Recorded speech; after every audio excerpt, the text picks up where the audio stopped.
ॐ भूर्भुवस्वः तत्सवितुर्वरेण्यं भर्गो देवस्य धीमहि धियो यो नः प्रचोदयात्।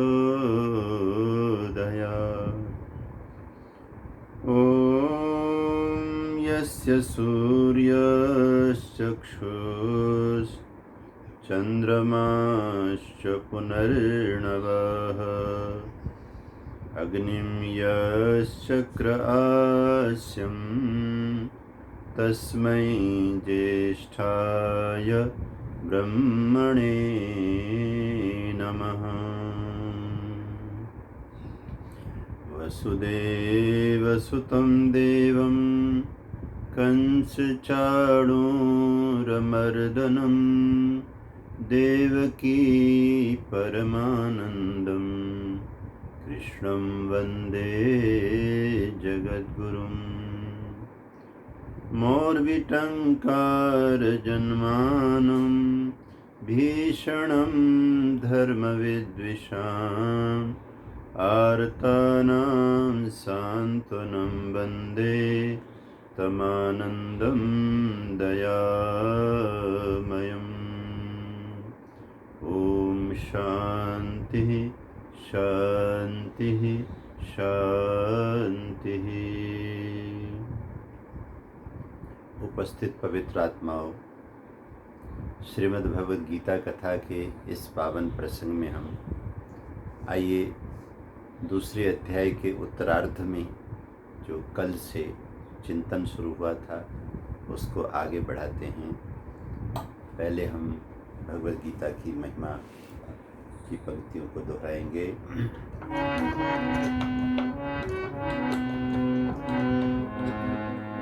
ज्ञान की गंगा बहाई है, कृष्ण जी ने गीता गाई है।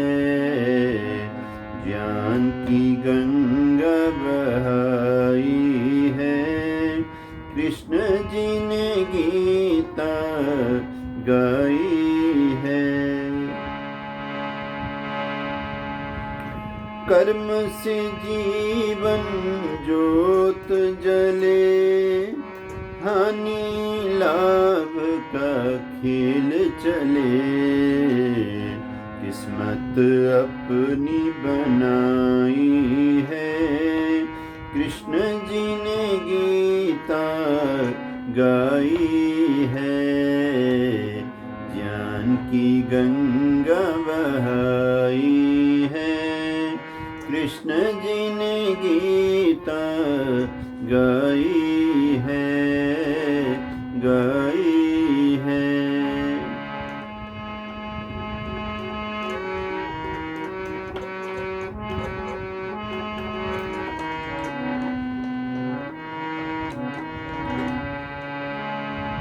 सुख से मोह करना नहीं।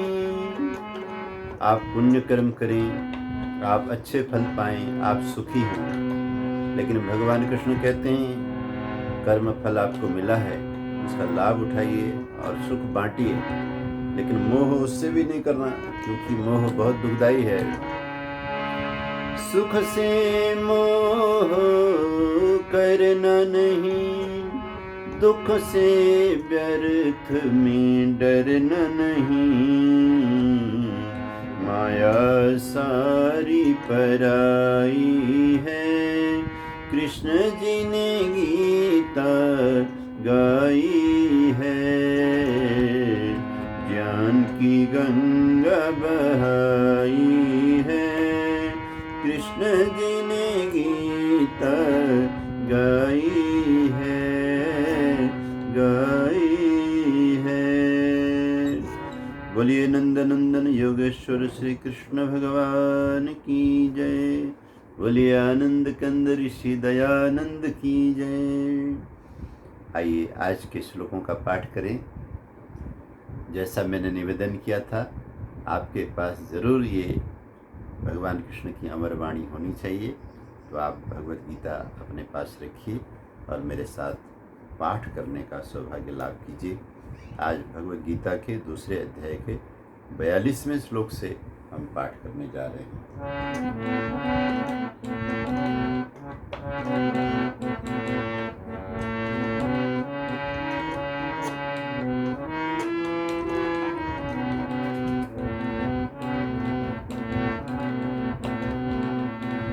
यामिमां पुष्पितां वाचं प्रवदन्ति विपश्चित्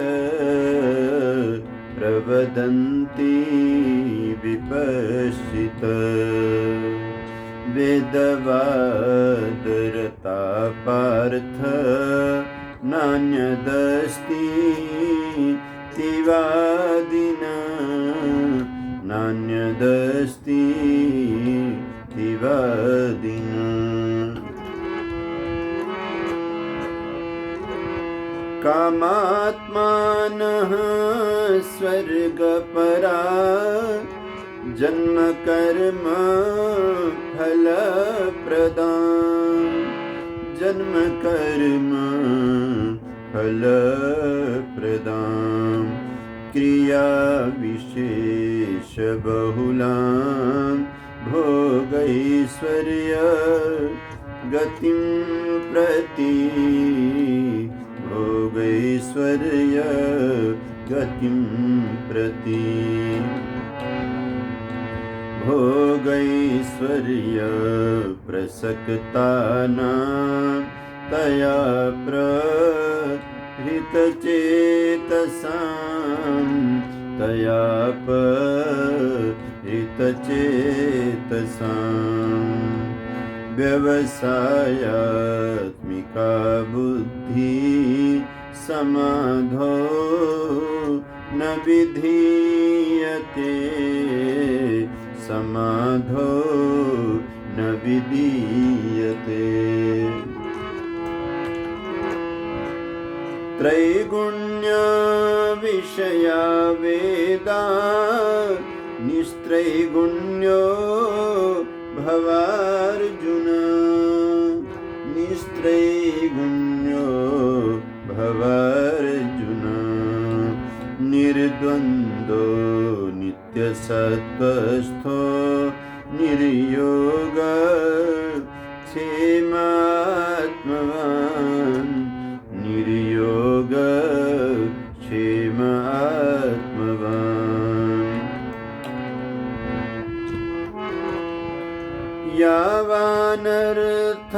यावानर्थौदपानि सर्वतः सम्प्लुतोदके सर्वतः सम्प्लुतोदके तावान् सर्वेषु वेदेषु तावान् सर्वेषु वेदेषु ब्राह्मणस्य विजानत ब्राह्मणस्य विजानत ब्राह्मणस्य विजानत। ॐ श्री परमात्मने नमः। ॐ श्री परमात्मने नमः।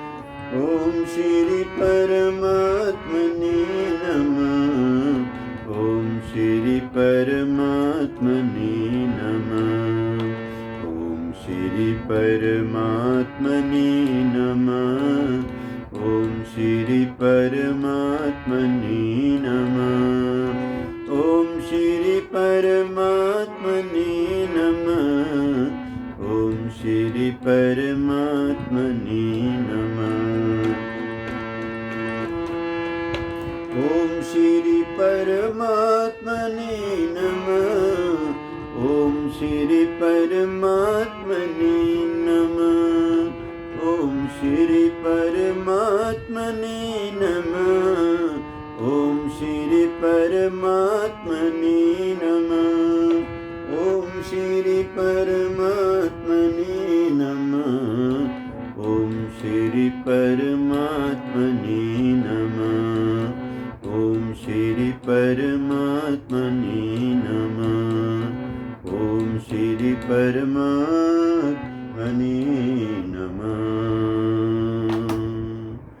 बोलिए सच्चिदानंद भगवान की जय। बहुत ही संवेदनशील विषय आज के श्लोकों का है, क्योंकि भगवद गीता को लेकर तरह तरह की चर्चाएं चिंतकों के बीच में, श्रोताओं के बीच में, स्वाध्यायशीलों के बीच में हमेशा रही हैं। अलग अलग तरह से श्लोकों से अर्थ लेकर उसकी पुष्टि के लिए अन्य ग्रंथों से प्रमाण आदि देकर अपना पक्ष सिद्ध किया गया है। लेकिन मैं आप सबके समक्ष आज इन 5 श्लोकों पर जो चर्चा करने जा रहा हूँ, आपसे मैं प्रार्थना करता हूँ कि आप बिल्कुल सभी प्रकार के आग्रह से दूर होकर सहज भाव से इन श्लोकों में जो भगवान ने अपनी भावना रखी है उस भावना को श्रवण कीजिए।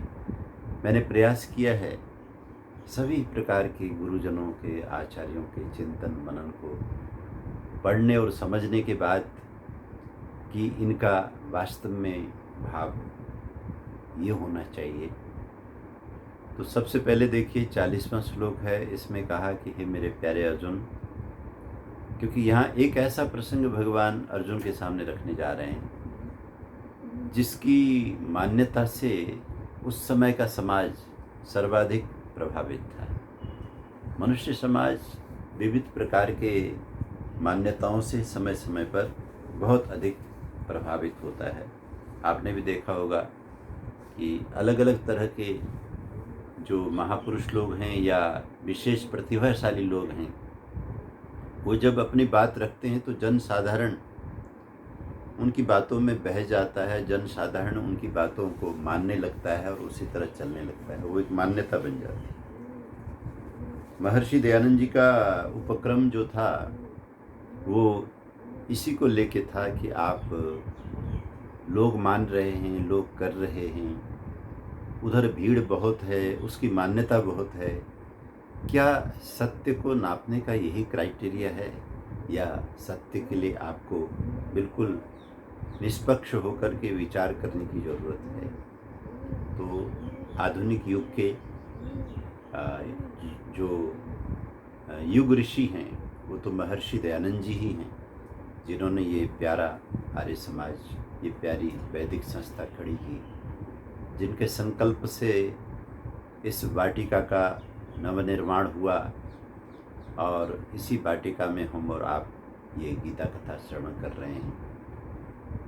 लेकिन ये है कि महर्षि दयानंद जी के मंतव्यों को सुनकर के जिन लोगों को समझ में नहीं आया और किसी कारणवश वो उनसे आकर्षित नहीं हो पाए, तो हमारा आपका सबका कर्तव्य है कि उसके ऊपर हम काम करें और अपने ऋषिवर देव दयानंद जी के जो श्रेष्ठतम मंतव्य हैं उन मंतव्यों के प्रति जनसाधारण की रुचि पैदा हो, ये जिम्मेदारी हमारी है। ऋषि तो जो अपना कार्य करना था वो करके चले गए। तो यहाँ एक ऐसा प्रसंग भगवान श्री कृष्ण ले रहे हैं जो द्वापर युग में भी देखिए कि एक तरह का मत बन गया था। भले ही उसके अलग से मंदिर न बने हों, उसके अलग से कोई स्थान न बने हों, इस तरह का कोई गुरुडम न चलता हो जैसा आज चल रहा है, क्योंकि ये 5,500 वर्ष पहले की बात है।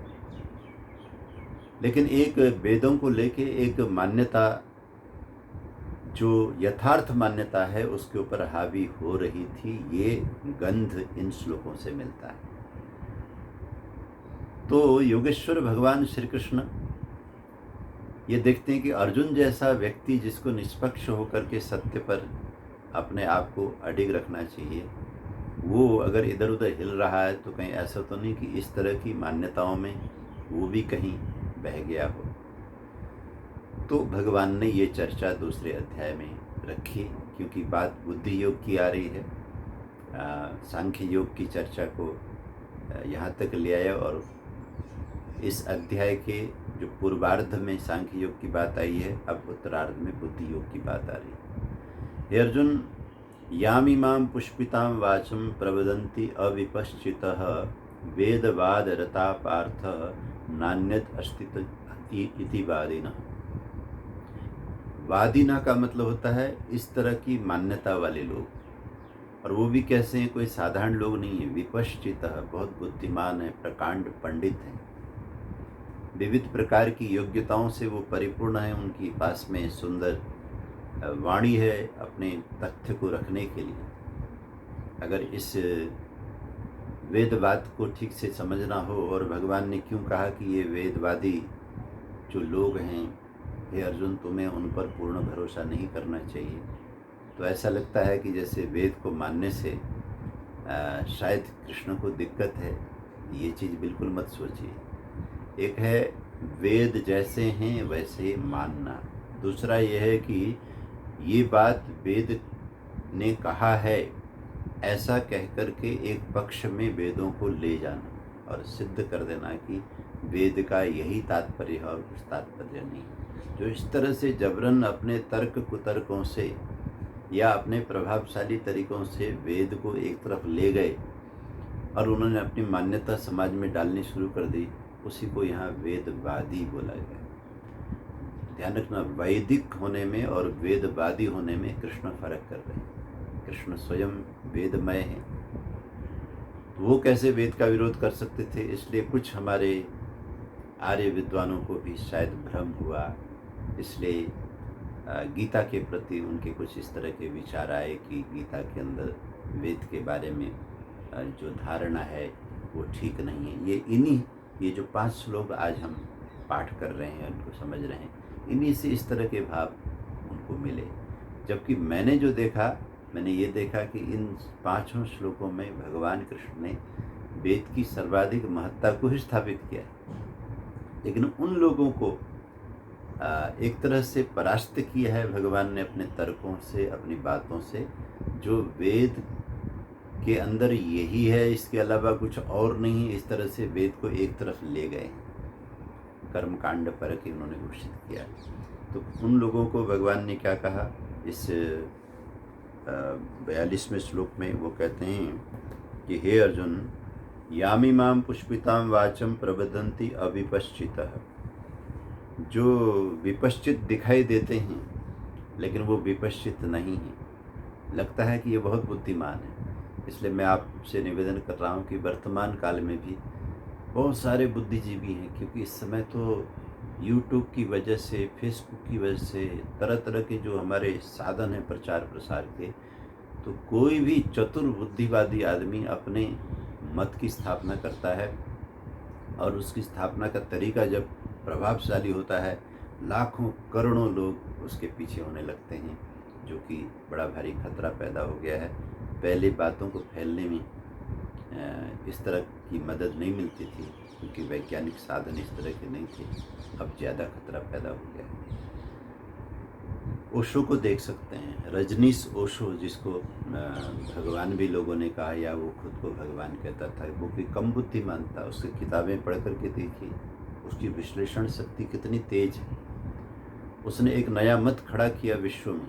अमेरिका को, उस आदमी को अपने देश से निकालना पड़ा, क्योंकि वो व्यक्ति बहुत सुंदर सुंदर लच्छेदार तर्क दे दे करके हमारे उन प्राचीन दिव्य ग्रंथों का भाव अपने भावों में ढाल करके सुना देता था, और लोग प्रभावित होते थे।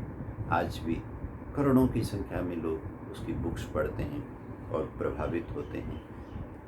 इसका जो श्री कृष्ण जिस वेदवाद का यहाँ पे विरोध कर रहे हैं, और वैदिक होने का जो तर्क दे रहे हैं कि व्यक्ति को वैदिक होना चाहिए, वेदवादी नहीं होना चाहिए, वेद में इस तरह की, वेद से बुलवाया गया। हम यहाँ ले सकते हैं कि वेदवादी वो हैं कृष्ण की दृष्टि में, जिन्होंने अपने मत को वेदों के माध्यम से बुलवा के स्थापना करने की कोशिश की। तो रजनीश ने भी ऐसे ही किया। उस व्यक्ति ने गीता के भी भाष्य किए हैं, उस व्यक्ति ने योग दर्शन के भी भाष्य किए हैं, उपनिषदों पे अद्भुत वो बोला है, लेकिन उसने जो शास्त्र का तात्पर्य है उसमें अपनी बातें, अपनी चाशनी मिला करके उन चीज़ों को परोसा, जो कि भोगवादी परक चीज़ें बन जाती। तो यहाँ पे कहा यामिमाम पुष्पिताम वाचम प्रवदंती अविपश्चित, जो वास्तव में विपश्चित नहीं है लेकिन विपश्चित दिखाई देते हैं, उन लोगों ने क्या किया, वेदवाद रता, उन्होंने वेद के माध्यम से एक अपना वाद बना लिया, मंतव्य बना लिया, और उन्होंने क्या बनाया, अन्यत न अस्ति इति, जो स्वर्ग को ले जाने वाले कर्मकांड हैं। स्वर्ग माने अगर महर्षि दयानंद जी के मंतव्य के अनुसार कहें तो भी ठीक हो जाता है। पौराणिक दृष्टि से जो स्वर्ग की बात कही गई, वो लोग मृत्यु के बाद मिलने वाली कोई दुनिया जहाँ हर तरह की सुख सुविधा है, उसे स्वर्ग कहते हैं। महर्षि दयानंद जी कहते हैं इसी लोक में जो चाहे इस जीवन में रहते हुए चाहे अगला जन्म लेके इसी लोक में आपको सुख तथा सुख विशेष मिलता है, उसको स्वर्ग कहा। सुखेन गम्यते, सुखेन जहाँ हर काम सुखपूर्वक हो जाए उसे स्वर्ग कहते हैं, और जहाँ हर काम दुखपूर्वक हो उसे नरक कहते हैं। तो आत्मा तो अमर है, उसे यात्रा तो करनी है। अगर उसके पाप इतने ज़्यादा इकट्ठे होते हैं तो उसे हर कदम कदम पर दुख पाना पड़ता है, तो नरक में जा रहा है। और उसके पुण्य इतने अधिक होते हैं कि उसे कदम कदम पर सुख ही सुख है, समझ जाओ कि वो स्वर्ग में यात्रा कर रहा है, स्वर्ग में जी रहा है। तो ये महर्षि दयानंद जी का मंतव्य भी इसी बात को पुष्ट करता है।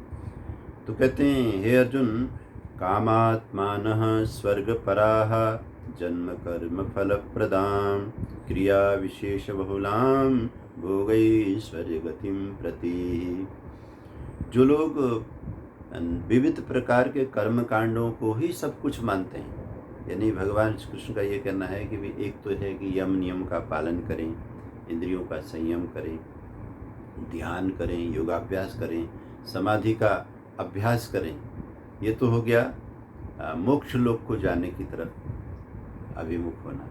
एक ये है कि इनमें से कुछ भी न करना, सिर्फ दान पुण्य तरह तरह के कर्म कांड। जो यज्ञ था, यज्ञ को इतना ज़्यादा जटिल क्यों बनाया गया, मीमांसा ग्रंथ अभी भी हमारे सामने है, इसको इतना जटिल क्यों बनाया गया। ऐसा लगता है कि उस समय के सभी आचार्यों ने, ज़्यादातर आचार्यों ने स्वर्ग को पाना ही सब कुछ मानव जीवन का ध्येय है।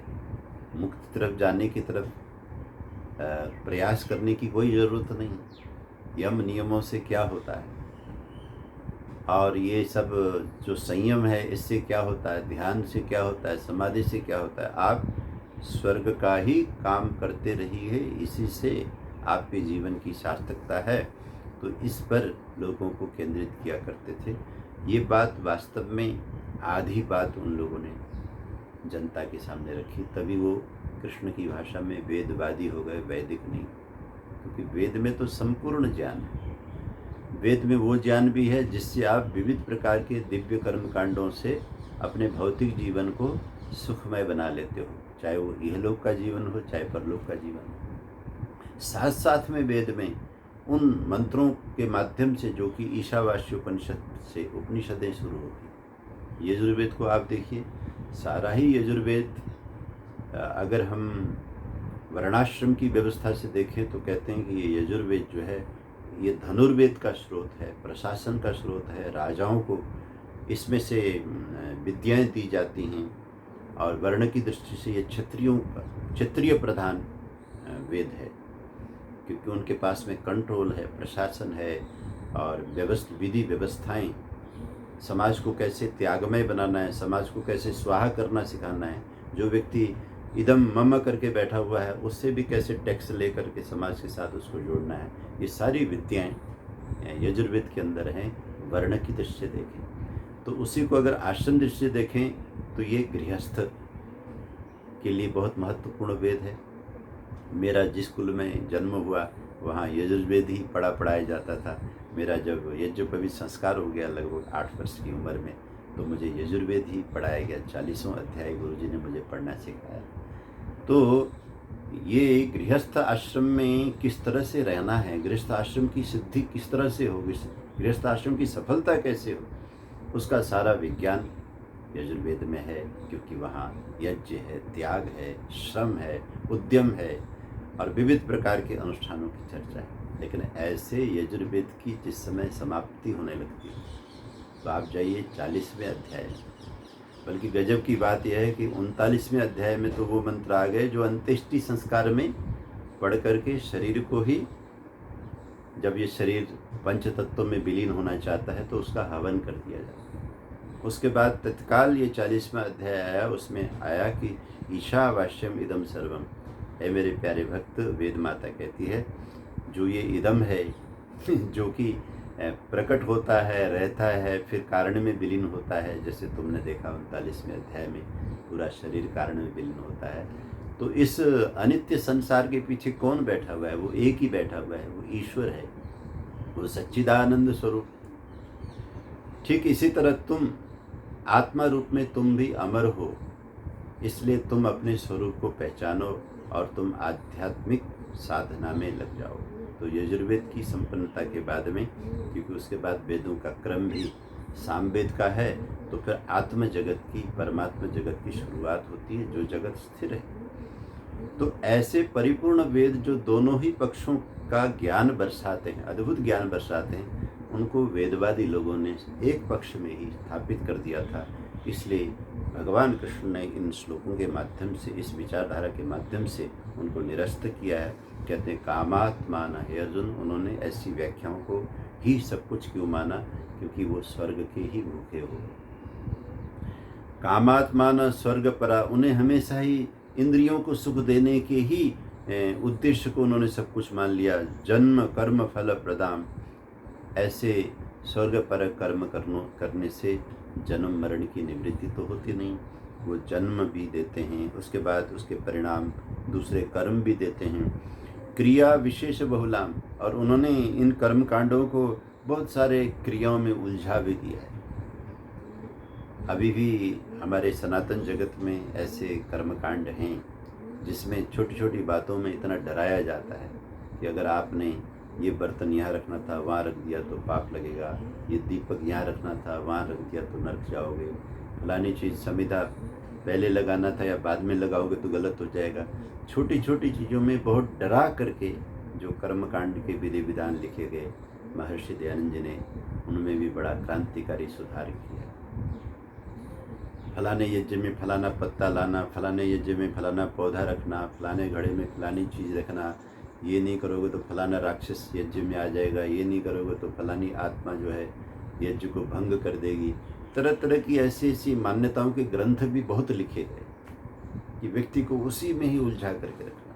हम प्रणाम करते हैं महर्षि दयानंद जी महाराज को, उन्होंने इन सब झंझा बातों से, इन सब भयभीत करने वाले कर्म कांडों से हमें निकाल करके हमें श्रेष्ठ यज्ञ विधि दी, जिसमें स्पष्ट रूप से उन्होंने बताया कि आप इस तरह से इन मंत्रों से आचमन कीजिए, इन मंत्रों से अंग स्पर्श कीजिए, इन वस्तुओं का दान कीजिए और उसका तात्पर्य समझते हुए कीजिए।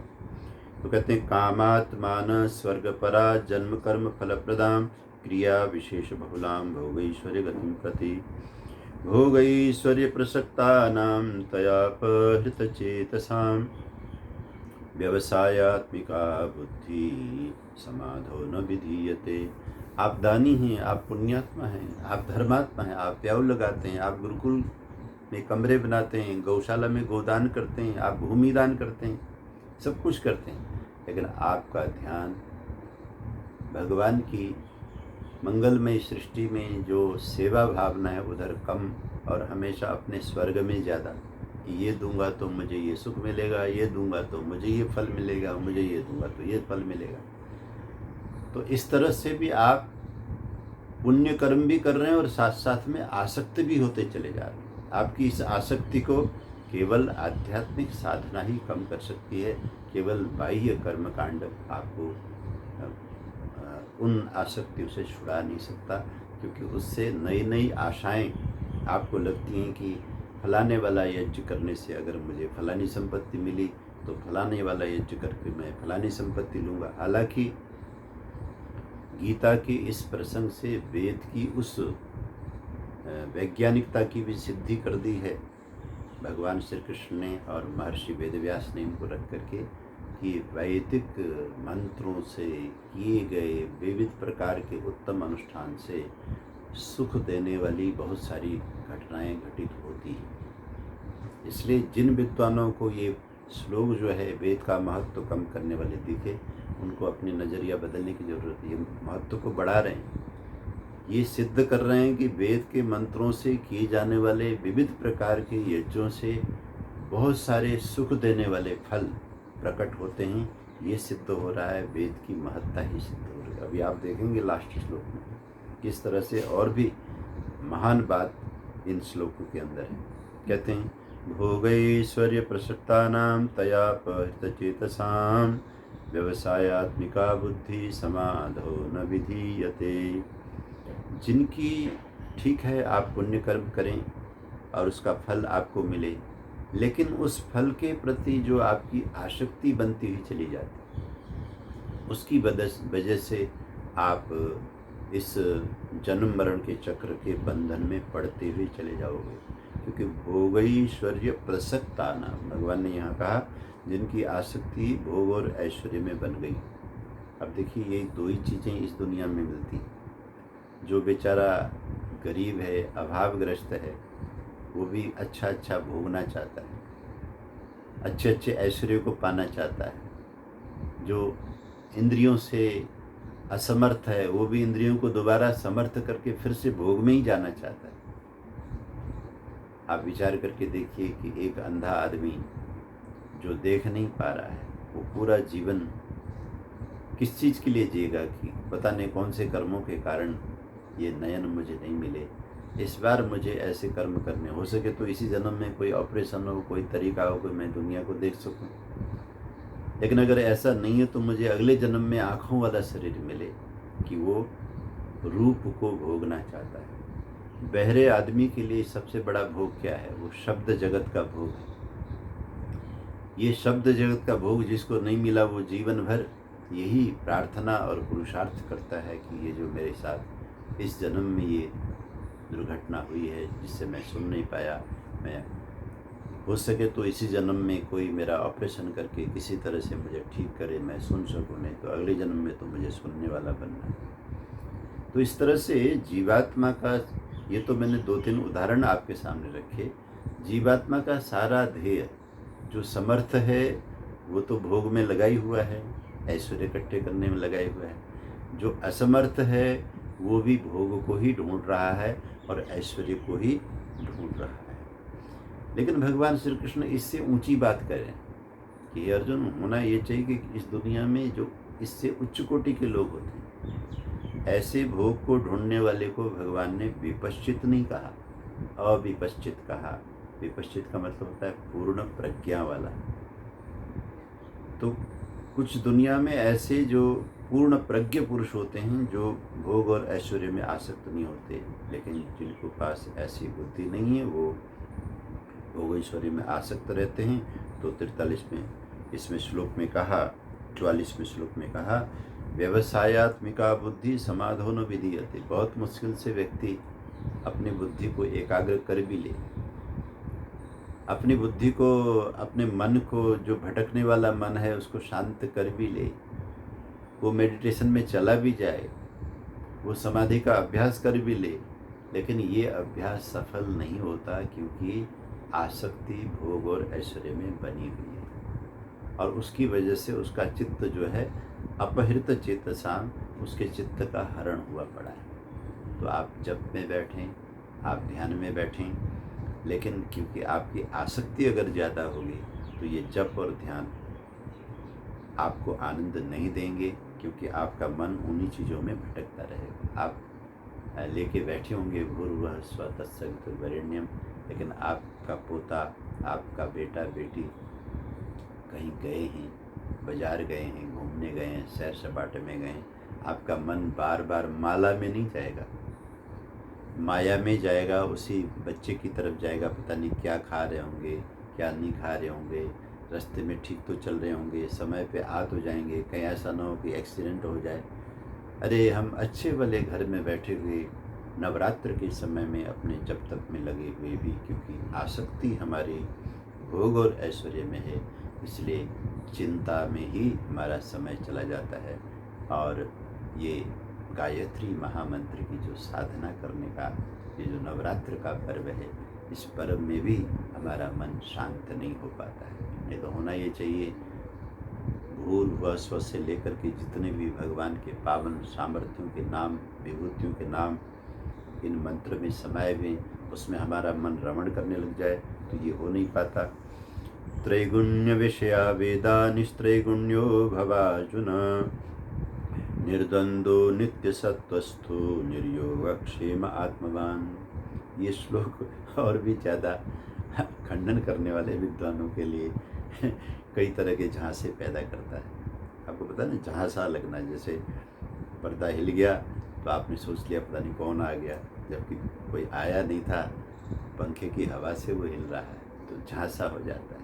तो इस श्लोक को पढ़ करके आपको लगता है कि भगवान कह रहे हैं कि त्रैगुण्य विषया वेदा निस्त्रैगुण्यो भवार्जुन। हे अर्जुन, ये जो वेद हैं, चारों वेद हैं, ये तो 3 गुणों की बात करते हैं, तुम 3 गुणों से परे हो जाओ। निर्द्वंदो नित्य सत, अरे भाई ऐसा अर्थ नहीं है। निर्द्वंदो नित्य सत्वस्थो निर्योग क्षेम आत्मवान, द्वंद्व से परे हो जाओ। जैसे पीछे कहा था, सुखे दुखे समय कृत्वा लाभा लाभो जया जयो। वेद में त्रैगुण्य विषया, क्योंकि देखिए ये सृष्टि भगवान ने बनाई है समस्त जीवों के लिए, और आपको पता है कि मुक्तात्माओं के लिए सृष्टि नहीं। योग दर्शन को पढ़ करके देखिए, जो मुक्तात्माएं हैं वो तो जीते जी भी जब मुक्त हो जाती है, उनके लिए सृष्टि भी खत्म हो जाती है। सृष्टि उनके लिए न के बराबर होती है। तो भगवान ने ये सृष्टि क्यों बनाई? योग दर्शन में भी कहा, भोग अपवर्गार्थम दृश्यम। जिन्होंने इसमें भोग प्राप्त करना है, वो अपने कर्मानुसार पूरा भोग पा सकें, उसके लिए सृष्टि बनी। दूसरा, जो इस भोग और ऐश्वर्य की आसक्ति वाला जो संसार है, इसको जो पार करना चाहते हैं, अपवर्ग की साधना करना चाहते हैं, वो इसमें साधना कर सकें। यहाँ अपवर्गार्थम का अर्थ ये नहीं होता है कि मुक्तात्माओं के भोगने के लिए, बल्कि अपवर्ग माने मुक्ति की साधना के लिए इसको बनाया। तो जिन्होंने तो संसार, जिनकी इच्छाएं ये कि हम संसार का ही भोग प्राप्त करें, उनके लिए पूरा भोग यहाँ उपलब्ध है। जिनकी ये अभिलाषा है कि नहीं, हमें तो भोग से परे योग में समाहित होना है, मुक्ति में जाना है, उनको मुक्ति की साधना करने के लिए, अपवर्ग के लिए अनुकूलता मिले, इसके लिए भगवान ने सृष्टि बनाई। ऐसा महर्षि पतंजलि जी ने योग दर्शन में सिद्ध किया है। तो कहते हैं, जब ये कहा गया कि वेद में, अब आप देखिए वेद के अंदर ऋग्वेद में 10,552 मंत्र हैं, और यजुर्वेद में 1975 मंत्र हैं, सामवेद में 1875 मंत्र हैं, और ठीक इसी तरह से अथर्ववेद में भी जो मंत्र हैं 5,000 से अधिक मंत्र हैं, 5,977 के करीब मंत्र हैं। तो इन सभी मंत्रों को आप मिलाएंगे तो कुल संख्या मंत्रों की बनती है 20,379। 20,379 मंत्रों का ये जो सारा पाठ है, इसको जब पूरी तरह से कोई विद्वान विपश्चित पढ़ता है, उसी को ब्रह्मा कहा गया है, जो चारों वेदों को पढ़ सकता है, समझ सकता है। तो वो जानता है कि जैसे एक माँ ने कपड़े खरीदे बाज़ार में अपने 4-5 बच्चों के लिए, तो आप हिसाब लगाइए, एक बच्चा ऐसा है जो गुरुकुल में पढ़ता है, और 4 बच्चे ऐसे हैं जो स्कूलों में पढ़ते हैं। तो माँ जो बच्चा जैसा है उसको वैसे वैसे वस्त्र खरीदेगी। गुरुकुल में पढ़ने वाले को श्वेत वस्त्र चाहिए, कटी वस्त्र चाहिए या कुर्ता चाहिए, उसी तरह के वस्त्र उसके लिए खरीदेगी। मेरा एक बच्चा गुरुकुल में पढ़ता है। स्कूल में अलग अलग रंगों के, कलर के कपड़े होते हैं, वो खरीदेगी या घर में पहनने के खरीदेगी।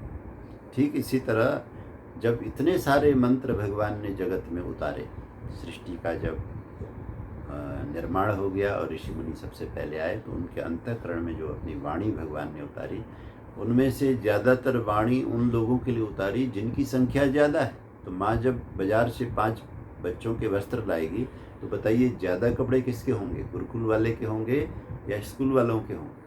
अरे भाई, उसके पास स्कूल वाले बच्चे ज़्यादा हैं, तो वो ज़्यादा कपड़े स्कूल वालों के लेके आई है, और एक बच्चा गुरुकुल में है, उसके लिए लेके आई। ठीक इसी तरह, क्योंकि संसार में ज़्यादा संख्या उन नर नारियों की थी, है और रहेगी। ये संसार बनाया ही भोग के लिए, कि जो त्रिगुणात्मक जगत में सुख सुविधा प्राप्त करना चाहते हैं। इसलिए वेद में ज़्यादातर मंत्र यज्ञों के हैं, दान के हैं, पुण्य के हैं, सेवा के हैं, निर्माण के हैं, उद्यम के हैं, पराक्रम के हैं। ये सारे के सारे मंत्रों की संख्या बहुत ज़्यादा है। इसलिए मंत्र को यहाँ पे कहा गया त्रैगुण्य विषया।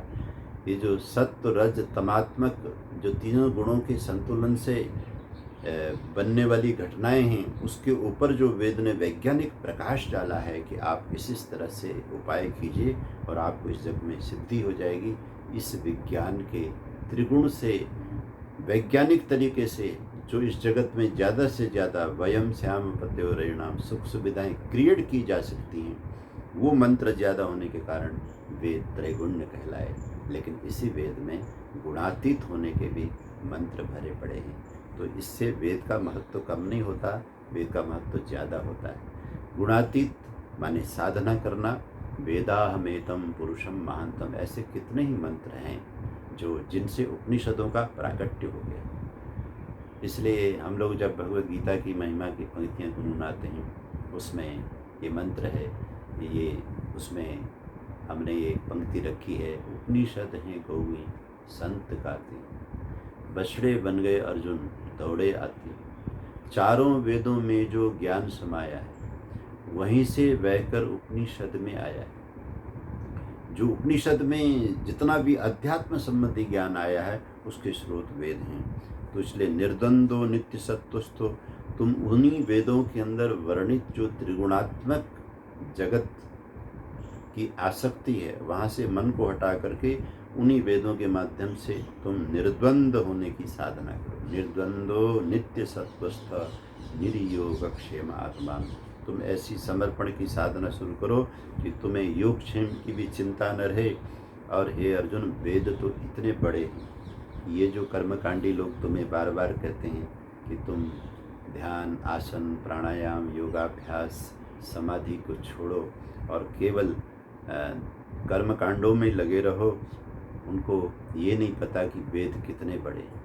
कहते हैं यावान अर्थ उदपाने सर्वतः संप्लुतोदके, जैसे किसी स्वच्छ सरोवर में उदपान इसको बोला है, जिसमें लबालब स्वच्छ जल भरा हुआ है, तो उस लबालब भरे हुए सरोवर में से प्यासे आदमी को कितना जल चाहिए। अब यहाँ भी वेद की निंदा नहीं है, वेद की महत्ता है। वेद को भगवान कृष्ण ने इतना बड़ा माना है कि जैसे लबालब भौतिक आध्यात्मिक ज्ञान से वेद संहिताएं लबालब भरी पड़ी। लेकिन तुम्हें अगर मुक्त होना है तो हे अर्जुन, तुम्हें सभी ऋचाओं के अनुष्ठानों की तरफ जाने की ज़रूरत नहीं है। तुम्हें तो उतनी ही आध्यात्मिक ऋचाओं की ज़रूरत है जिनके ऊपर चलना है। जैसे प्यासे आदमी को एक लोटा पानी, इतने बड़े तालाब में से उसे सारे पानी की ज़रूरत नहीं, उसे एक लोटा पानी अगर मिल जाता है तो तावान सर्वेषु वेदेषु, जैसे प्यासे के लिए लबालब भरे हुए तालाब में से एक लोटा पानी पर्याप्त होता है, एक बाल्टी पानी पर्याप्त होता है, ठीक इसी तरह तुम्हें भी वेदों में से वो जो साधना के, मेडिटेशन के, मुक्ति के वो जो महत्वपूर्ण मंत्र हैं, उसी में से अपना ज्ञान का लोटा भर लो और अपने इस योग साधना में चल पड़ो जो मैं तुमको समझा रहा हूँ। इसलिए तुम इन वेदवादियों के जो स्वर्गवाद का माया जाल है, उसमें से अपने मन को हटाओ, क्योंकि वहाँ से आसक्ति को हटाना बहुत मुश्किल है। आसक्ति आदमी को बांधती है। आखिर ये जो धृतराष्ट्र है, ये जो कौरव लोग हैं, इन्होंने कोई पुण्य नहीं किए थी क्या? बिना पुण्य किए हुए कोई कैसे यहाँ पैदा हो? और इस जन्म में भी वो कर रहे हैं, लेकिन इनको सिर्फ और सिर्फ आसक्ति इतनी ज़्यादा है कि आज वो उन सभी पुण्य कर्मों को भी तिलांजलि दे करके युद्ध कर्म में लग गए हैं, खून खराबे में लग गए हैं। आज इनके अंदर दया, करुणा, प्रेम इत्यादि इन भोग ऐश्वर्य में आसक्ति चित्त वालों की अंतिम गति यही है वो अंत में खून खराबे में आकर, क्योंकि कभी भी जो लोभ लालच का पेट है, वो कहते हैं ये जो हमारा शरीर का पेट तो भर जाता है। आप बुजुर्ग हैं तो 2 फुलके खा लीजिए, ज़्यादा भूख लगी है 3 खा लीजिए, नौजवान है 4-5 खा लीजिए, कितना खा लेंगे, आपका पेट भर जाएगा। लेकिन मन का, लोभी मन का पेट नहीं भरता है। तो मुझे ये भी चाहिए, इसका भी हड़पना है, इसका भी हड़पना है। तो ये कारण ये है कि इन्होंने आध्यात्मिक साधना नहीं की। वेद के अंदर वर्णित वो वेदाहमेतम पुरुषम महांतम आदित्य वर्णम तमसा परस्ताद, वो साधना होनी चाहिए, वो साधना उन्होंने नहीं की। कहते हैं भगवान बुद्ध हमारी इस धरा पर एक ऐसे समय में आए जब इन्हीं वेदों को आधार बनाकर, हालांकि उन्होंने न तो वेद के भाष्य को ठीक से किया, न ठीक से समझा, लेकिन बस वेद के नाम से ऐसे भयानक भयानक कर्मकांड इस देश में, भारतीय उपमहाद्वीप में होने लग गए, जिन कर्मकांडों में छोड़िए बाकी चीज़ें, अच्छे अच्छे प्रसाद, नैवेद्य, मंडप और तरह तरह से दान, दक्षिणा, भूमि दान, स्वर्ण दान, अन्नदान, तरह तरह के व्यंजन दान, वो सब दान को छोड़िए कि व्यक्ति ने इनमें इतनी खतरनाक चीज़ें लाकर डाल दी। वहाँ उन्होंने डाला पशुदान, तो ठीक है, वेद में विधान है, आप जो अच्छे पशुओं को दीजिए और उसका पुण्य फल प्राप्त कीजिए, वस्त्र को दीजिए, उसका पुण्य फल प्राप्त कीजिए, रत्नों को दीजिए।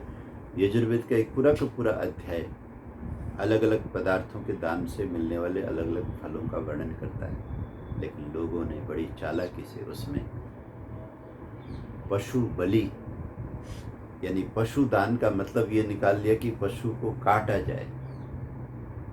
कितना घृणित समय रहा होगा, कितना दुखद समय रहा होगा। बिल्कुल वेद के नाम से किया जाने वाला उस भयानक हिंसात्मक अनुष्ठान है। ऐसे समय में सिद्धार्थ नाम के योगी, जो राजा शुद्धोधन के बेटे थे, जो पूर्व जन्मों के तपस्या के कारण से अचानक उनके मन के अंदर जागृति हो गई साधना करने की।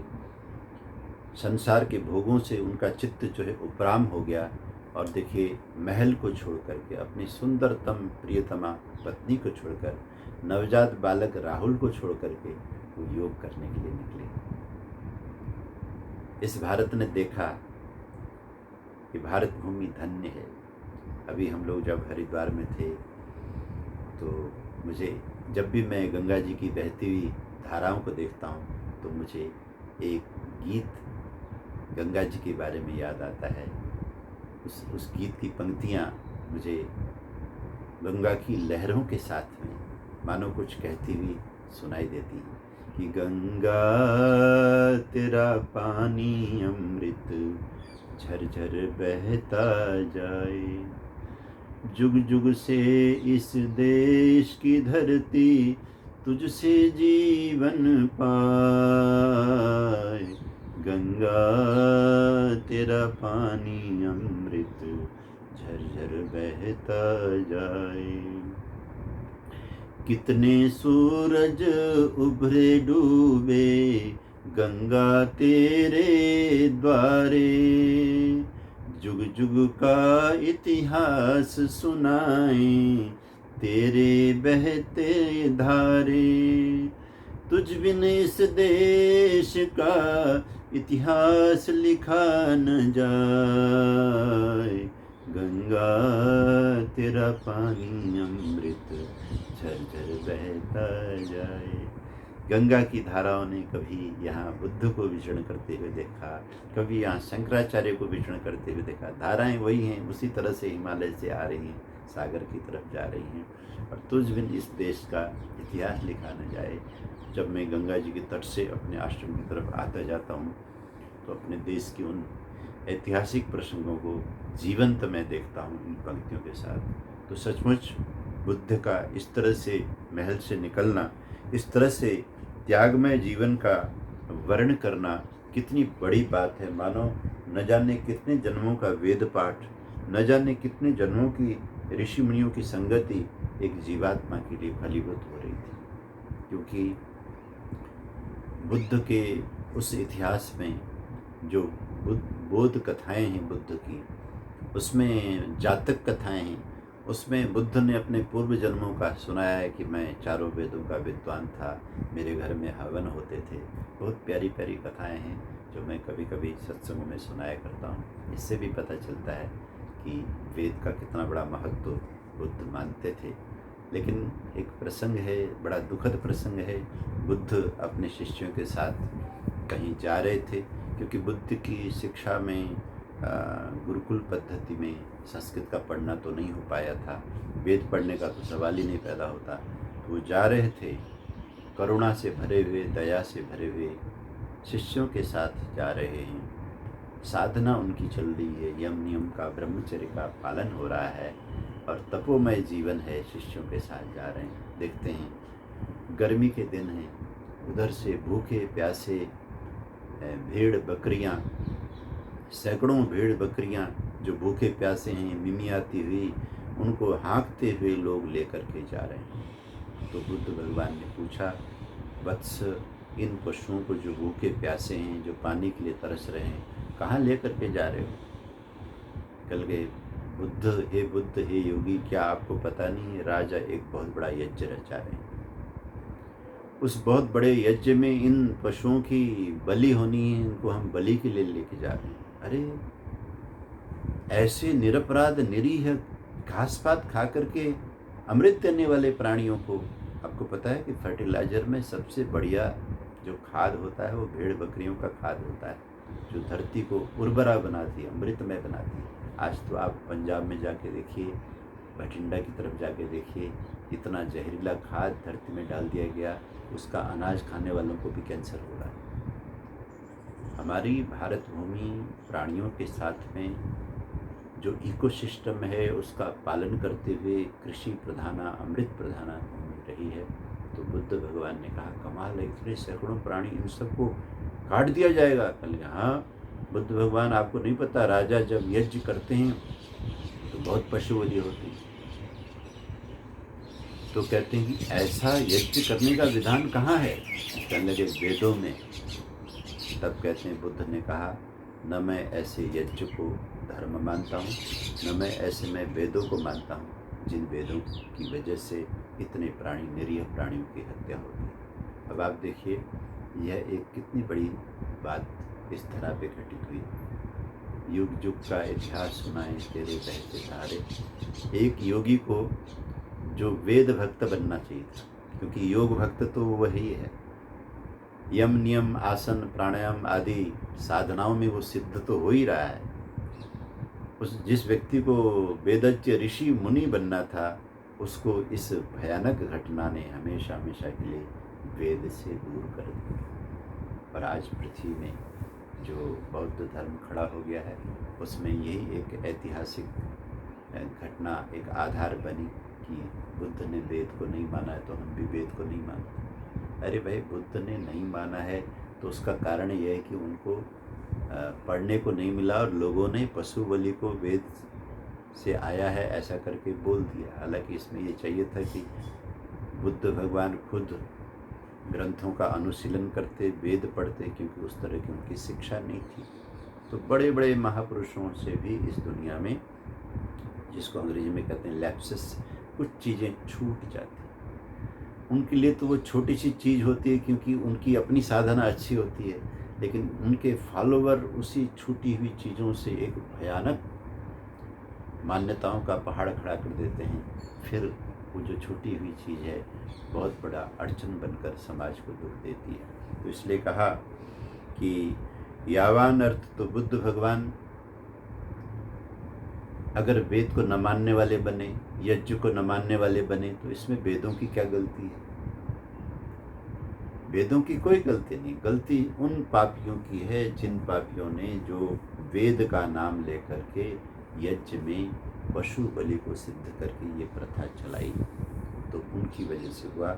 हम धन्यवाद करते हैं महर्षि दयानंद जी महाराज को, जिन्होंने इस कलिकाल में आर्य भाषा में, हिंदी भाषा में वेद का अर्थ कर दिया। और निरुक्त के माध्यम से यास्काचार्य ने जो निरुक्त लिखा है उसके माध्यम से बताया कि वेद के केवल रूढ़ार्थ मत करो, यौगिक अर्थ भी उसके होते हैं। इसलिए वेद की जो संभावनाएं हैं, उन संभावनाओं के ऊपर जो एक अंधविश्वास का पर्दा पड़ा हुआ था, उस पर्दे को ऋषि दयानंद जी ने हटाया। और योगी लोग यही किया करते हैं। कल मैं कथा आपको सुना रहा था उस शांति की पुड़िया के बारे में, क्योंकि आज भी समय समापन की तरफ है। तो कहते हैं कि जब उन दो ब्रह्मचारियों ने उस मंत्री को कहा कि आपको शांति की पुड़िया चाहिए, लेकिन आपने ऐसी जगह में पूरा दिन बिता दिया, ऐसे मार्केट में इस पुड़िया को ढूंढते हुए, इनके पास खुद के पास शांति नहीं। ये तरह तरह से भोगैश्वर्य की चाहना मन में लेकर के दुकानदारी करते हैं, अपना कारोबार और व्यवसाय करते हैं। इनके पास अशांति तो मिल जाएगी, शांति नहीं मिलेगी। हाँ, इस पहाड़ी के ऊपर हमारे गुरु जी का आश्रम है, आप हमारे साथ चलिए। आज की रात हमारे मेहमान बनिए, हमारे गुरुवर के चरणों में रहिए। आपने राजा के लिए जो उपहार लेने के लिए वचन दिया है कि राजन, मैं विदेश जा रहा हूँ, आपके लिए भी कुछ उपहार लाना चाहता हूँ, और उपहार भी राजा ने जो मांगा है वो शांति की पुड़िया मांगी है, मेरे लिए एक शांति की पुड़िया लेकर के आना। तो कहते हैं वो ये शांति की पुड़िया, ये शांति आपको हमारे गुरु के पास मिल सकती है, हमें पूर्ण विश्वास है। हालांकि हम नहीं जानते वो क्या चीज़ देंगे, लेकिन आपकी समस्या का समाधान गुरु जी जरूर करेंगे। आप हमारे साथ चलना हो तो स्वागत है। तो कहते हैं मंत्री बेचारा, वो हिंदी में कहते हैं मरता क्या न करता, क्योंकि और किसी की बात होती तो छोड़ छाड़ के अपना, क्योंकि सामान उसका वहाँ बंदरगाह में जमा है और शिप में चढ़ना है, जल्दी घर जाना है, न जाने क्या क्या सामान किसी के लिए ले रखा है, क्योंकि राजा को वचन दिया हुआ था। इस वजह से वो उन ब्रह्मचारियों के साथ पहाड़ी चढ़ना शुरू करता है और मन ही मन विचार करता है कि इंसान कभी कभी अपनी नादानी में, नासमझी में, ये मैं ही था, मैंने ही राजा को आग्रह किया कि आपके लिए कुछ मैं लेके आऊँगा, ये आग्रह मैं न करता, मैंने किया और मैं ही फंस गया, न करता तो कितना अच्छा रहता। अब पूरे बाज़ार में कोई चीज़ नहीं मिली, अब ये ब्रह्मचारी लेके जा रहे हैं, पता नहीं ये मेरे साथ क्या मजाक करें, क्योंकि दिन भर तो मार्केट वाले मजाक करते रहे, अब ये महात्मा लोग पता नहीं मेरे साथ क्या करेंगे। ऐसे मन में संशय करता हुआ वो पहाड़ी चढ़ता है। तो हम कल अगले श्लोकों के साथ सुनेंगे कि किस तरह से भगवान बहुत स्पष्ट रूप से अर्जुन के माध्यम से हम सबको अद्भुत ज्ञान दे रहे हैं भगवद गीता में। आज के इन 5 श्लोकों में वेदों की महत्ता, ये वो वेद जिनके पास में बहुत वैज्ञानिक तरीके हैं कर्मकांड के भी, और उन तरीक़ों से किए गए कर्मकांड का परिणाम भी प्रकट कर। अगर राजा दशरथ को संतान की प्राप्ति नहीं थी तो उनकी संतान की उपलब्धि हुई तो वैदिक यज्ञ से ही हुई। उत्तरेष्टि यज्ञ के वेद के अंदर बहुत प्यारे प्यारे मंत्र हैं, उस तरह के साधनाएं हैं। तो इस तरह से जो स्वर्ग की इच्छा वाले हैं उनके लिए भी वेद में बहुत सारी विधियाँ हैं। ये लोक में हम कैसे सुखी रहें, परलोक हमारा कैसे सुखी बने, और साथ साथ में वेद में जो ब्रह्मलोक है, जिस लोक में भगवान श्री कृष्ण साक्षात विराजमान रहते हैं। भगवान श्री कृष्ण का इस धरा पर आने का मतलब है ब्रह्मलोक का तेज लेकर के धरा पर आना। श्री कृष्ण मानो ब्रह्म का ही सारा तेज समेटे हुए धरा के कल्याण के लिए, परित्राणाय साधूनां विनाशाय च दुष्कृतां, उनके अंदर न तो भोग के प्रति तृष्णा है, न ऐश्वर्य के प्रति तृष्णा है, लेकिन वो सभी प्रकार की संपदाओं से परिपूर्ण भी है। ये भगवत्ता कृष्ण की भगवत्ता है, और वे ही इस धरा पर विलखते हुए लोगों का उद्धार कर सकते हैं, उनकी वाणी ही उद्धार कर सकती है। आइए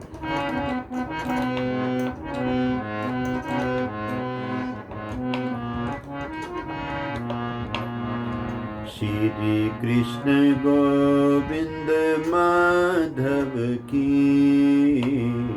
पढ़ लो गीता केशव की, पढ़ लो गीता केशव की, पढ़ लो गीता केशव केशव की, श्री कृष्ण गोविंद माधव की।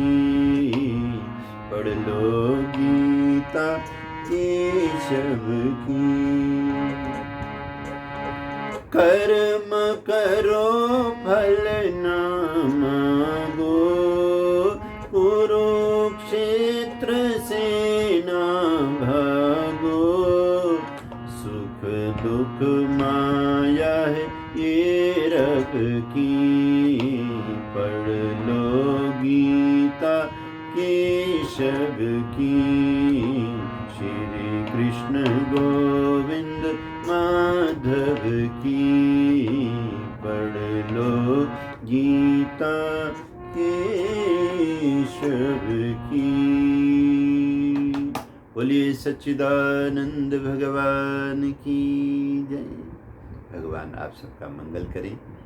ऐसी कृपा हम सब पर रहे कि हम श्री कृष्ण जी के इन वचनों का स्वाध्याय मनन चिंतन करते हुए अपने इहलोक और परलोक को मंगलमय बना सकें। ओम शांति शांति शांति।